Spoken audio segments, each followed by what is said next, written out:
চলো বানাই আজকে ছোলার ডাল। তো ছোলার ডালের জন্য আমার সামান্য কিছুই লাগেনি, বেশি কিছু না। ছোলার ডালটাকে আমি ফার্স্টে নিয়েছিলাম, সেদ্ধ করে নিলাম।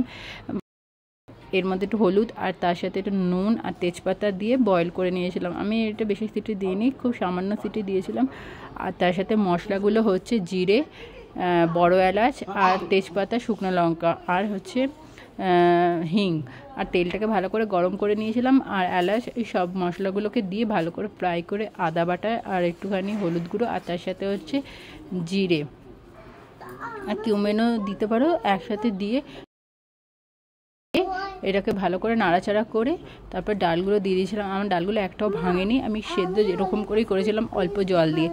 আর ভালো করে কষিয়ে নিয়ে কাঁচা লঙ্কাও দিয়ে দিয়েছিলাম। কাঁচা লঙ্কা দিয়ে ভালো করে কষিয়ে ডালগুলোকে দিয়ে দিয়েছিলাম। তো ডালটা দিয়ে আরও ভালো করে নাড়াচাড়া করতে হবে।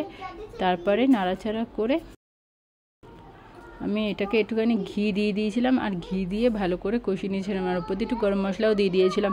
আর গরম মশলা দিয়ে আর কিছু করতে নেই, ঢাকা দিয়ে রেখে দিয়েছিলাম। আর জাগরির পাউডার দিয়ে দিয়েছিলাম একটুখানি, নুন মিষ্টি, ওটাই মিষ্টির জায়গায়। তারপরে বয়েল করতে দিয়ে দিয়েছিলাম। আর এরকম ফুটে এসেছিলো, তারপরে সার্ভিং করে দিলাম। ভালো লাগলে লাইক সাবস্ক্রাইব করে দিই। টাটা।